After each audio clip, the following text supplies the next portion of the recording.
Students, in this class we are going to solve another mesh analysis problem.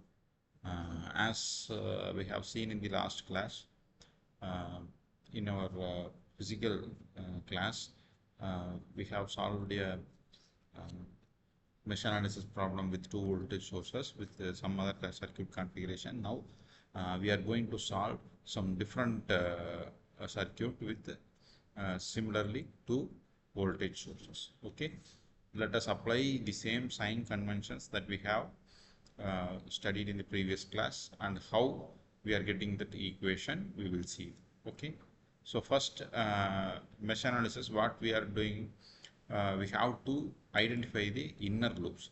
So this is the inner loop 1, this is the inner loop 1, and this may be considered as inner loop 2, and this may be considered as inner loop 3. So we are having three inner loops, that is three meshes. So that is what mesh 1 and mesh 2 and mesh 3.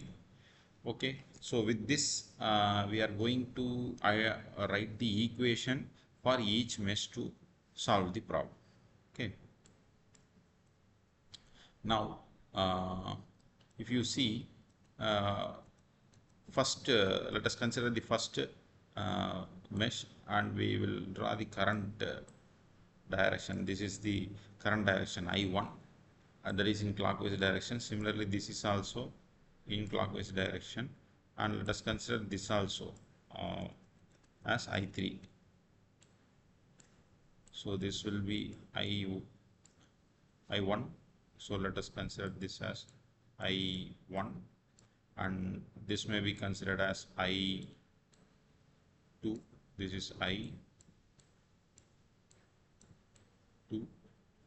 and this may be considered as I3.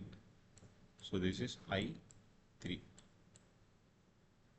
Okay, so with this direction of assumed current direction, we can write the equation for each mesh. So first let us consider the first loop. Okay, so as per sign convention, what is the actual rule? So when we are going along the direction of the current, we should consider each and every element in that inner loop, that is in the particular mesh, so that we have to write the equation according to it.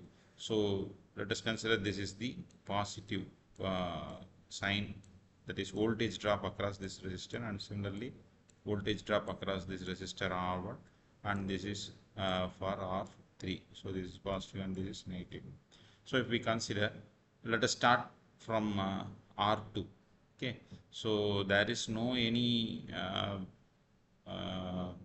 rules to start with this element, so we can start with R2.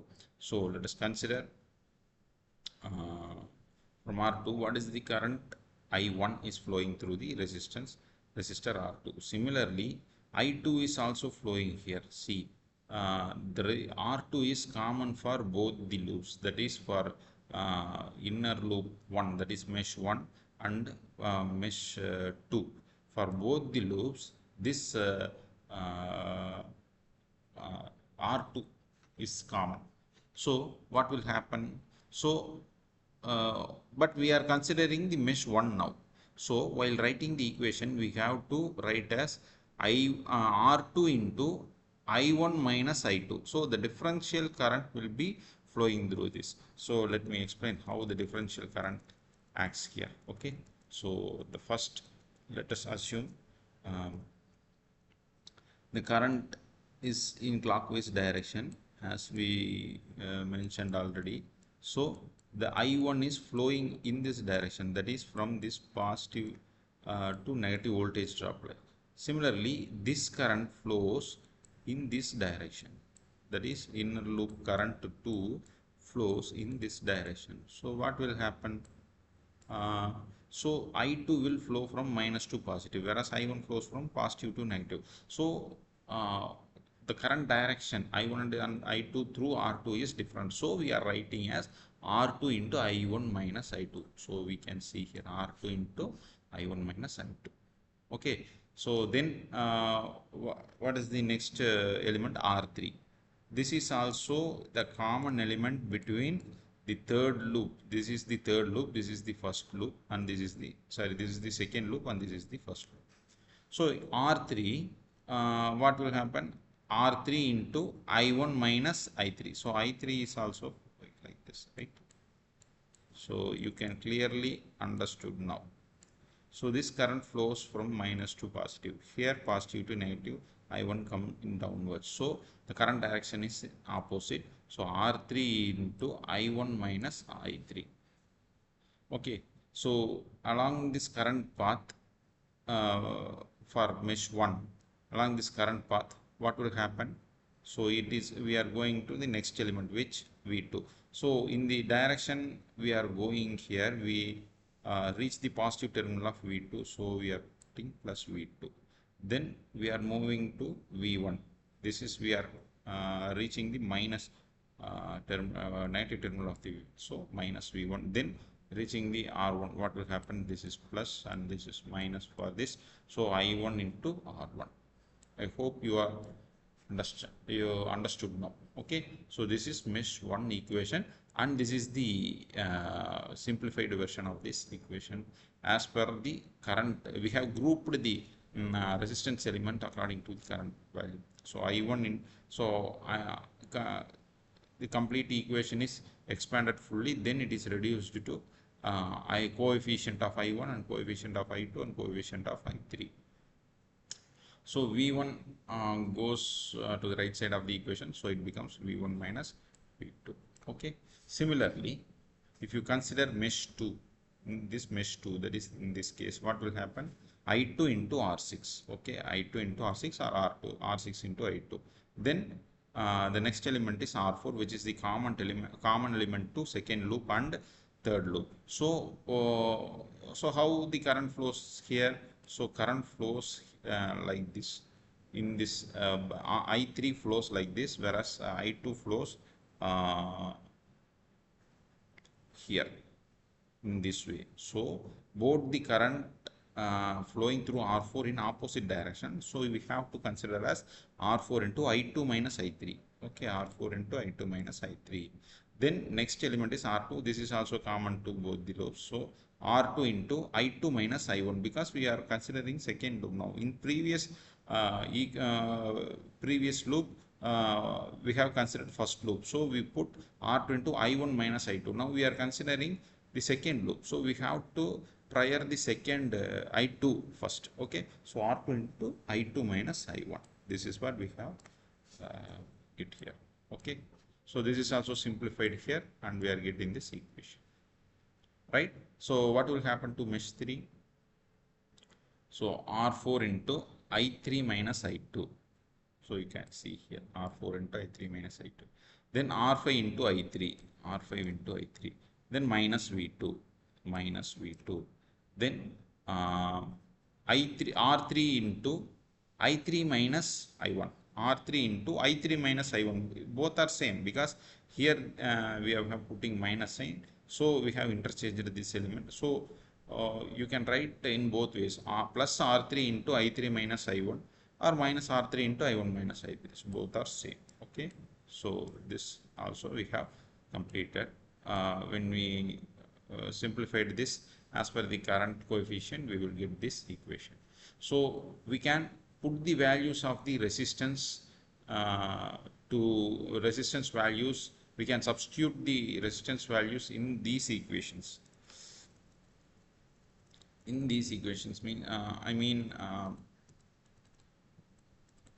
you can again,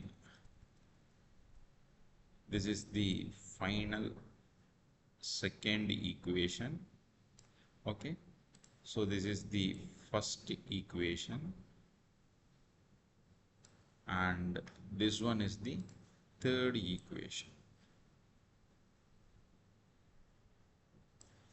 So we can substitute the resistance values in these equations, so that we will get three equations. One with numerical, that is simultaneous, linear simultaneous equations we will get.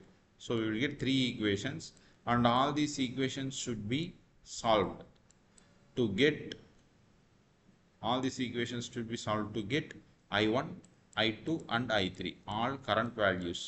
Okay, to solve to get all current values. So all of this current, if you get the answers, any one of the current, that is, if you get any one of the current value, that is, if you, for example, if I1 is, for example, I am saying if I1 is minus 5 ampere, if, okay, then I2 is, let us consider as 1 ampere, that is positive plus 1 ampere, and I3 is equal to uh, 0.3 ampere. This means that the direction assumed here, what we have assumed, all the current in clockwise directions.